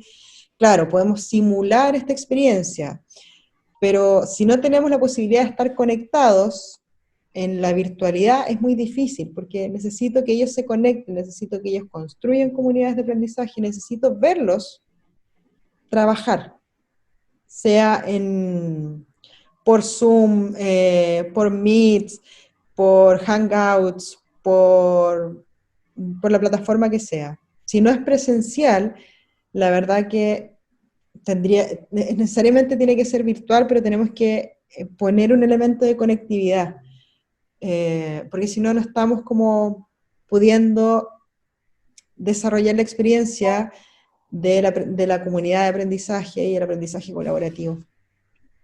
Entonces, claro, yo creo que en muchos lugares estamos hoy en día enfrentando todas estas dificultades, que es la falta de conectividad, las dificultades para mantener la conectividad, que un poco van a atentar contra el modelo, porque necesitamos que la gente se conecte, sea virtual o presencialmente, pero tiene que trabajar como en la idea de construir una mente común que resuelva el problema, y ese es el espacio intersubjetivo, acá. Estamos todos pensando, cableados con esta cabeza que somos todos y que está pensando en resolver este problema. Entonces no me imagino que pueda hacerse, si no es presencial y no es virtual, no podemos aplicarlo. Ok, muchísimas gracias, estimada Lorena, por esta charla tan oportuna e instructiva, también por darse el tiempo de contestar las preguntas de nuestros asistentes. Bueno, muchísimas gracias a ustedes por la invitación. De verdad agradezco que hayan dedicado hasta ahorita y que nos hayamos acompañado en este webinar, y súper agradecida con Casa Grande y con la dirección de posgrado, a la que le tengo un cariño muchísimo, muy, muy, muy especial. Muchísimo cariño. Así es que gracias por la invitación también a ustedes. No, de nada, Lorena. Bueno, ahora damos este pase a nuestra compañera Katy Álvarez para que dé un poco más de información acerca de la maestría de educación. Gracias, Kelly. Y muchísimas gracias a la máster Lorena Urán por su intervención. Creo que nos ha enriquecido muchísimo a todos los que han participado en esta tarde. Les voy a comentar un poquito acerca del programa de la maestría. Si me puedes ayudar un ratito, Lorena, dejando de compartir. Gracias.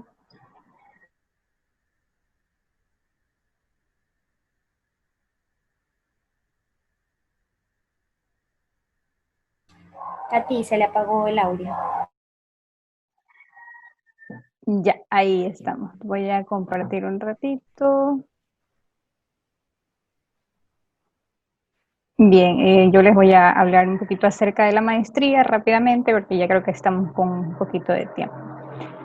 Bueno, la maestría en educación, estamos nosotros por iniciar nuestra siguiente corte en el mes de septiembre. Quiero invitarlos pues porque ya se va a abrir el curso propedéutico en este mes de agosto. Si ustedes pueden visualizar, el curso propedéutico es intensivo online, se va a dictar el 1 y el 8 de agosto en los horarios de 9 a 6 de la tarde en todos nuestros programas de la maestría, tanto de educación como de pedagogía de los idiomas, tecnología, educación inclusiva, desarrollo temprano de educación infantil. Y pues, como les había comentado al inicio, Norma, nuestras formas de pago, tenemos, bueno, varias, como ustedes pueden visualizar, tenemos un convenio con el Fondo de Cesantía del Magisterio Ecuatoriano, en el cual reciben un 30% de descuento, y el total de la maestría les saldría por 4.410 con un pago de contado. Obviamente ustedes tienen que presentarnos su documento de afiliación. Otras formas de pago, tenemos el pago de contado, reciben un 25% de descuento, o si pertenecen al Ministerio de Educación, reciben el 10%. También tenemos con tarjetas de crédito, donde ustedes pueden diferir con su banco hasta 48 meses, o con crédito en entidades financieras también pueden aplicar, Banco del Pacífico, de Guayaquil, Bolivariano o Machala. Y pues finalmente les dejo mi correo por si alguien desea ampliarse un poquito más de información. Mi correo es maestriaeducacion@casagrande.edu.es, o nos pueden seguir en Facebook o en Instagram. Muchísimas gracias, Kelly. No, de nada. Muchísimas gracias a todos ustedes por haber estado ayudándonos en este nuevo webinar, y también a los presentes, ¿no? Ahora les pedimos que se queden unos minutos más a los asistentes para poderles copiar el link en el chat para que puedan llenar el formulario con el cual van a recibir su certificado. Voy a copiarlos varias veces para que las personas puedan acceder a él, ¿no? Antes que todo voy a dar unas breves indicaciones acerca de cómo llenar el formulario. A los asistentes les rogamos ingresar bien sus correos electrónicos, que estén bien escritos, ya que si se escriben mal no les llegará el certificado el día de mañana. De igual manera, como este sistema está automatizado con el formulario, deberán escribir bien su nombre, porque tal cual como lo hagan en el formulario es como saldrá reflejado en su certificado. Además, quienes no llenen el formulario no podrán tener su certificado, ya que este formulario se cierra hasta la medianoche. Entonces no se permitirán más registros ni se aceptarán pedidos posteriores de correcciones o envíos por no llegar los certificados. Por lo que les rogamos que si no están seguros de que ingresaron bien sus datos, puedan volver a llenar el formulario con los datos correctos, pero solo se podrá durante el mismo día, o sea, el día de hoy, antes de la medianoche.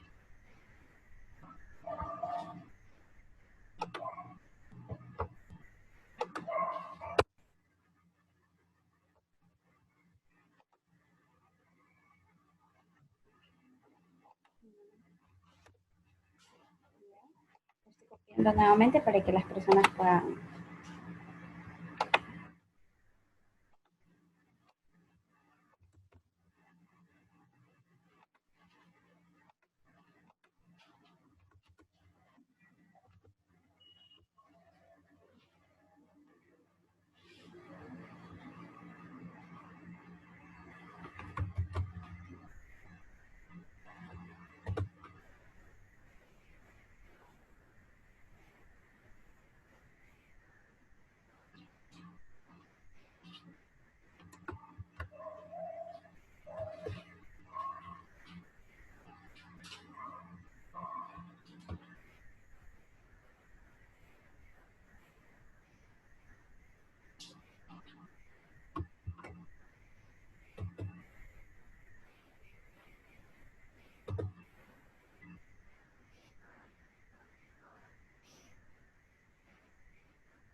Bueno, ya en ese momento ya lo compartí algunas veces. Igual, si desean dar tal vez algunas palabras para finalizar, yo voy a seguir continuando enviando el link para que las personas que todavía están conectadas puedan llenar el formulario.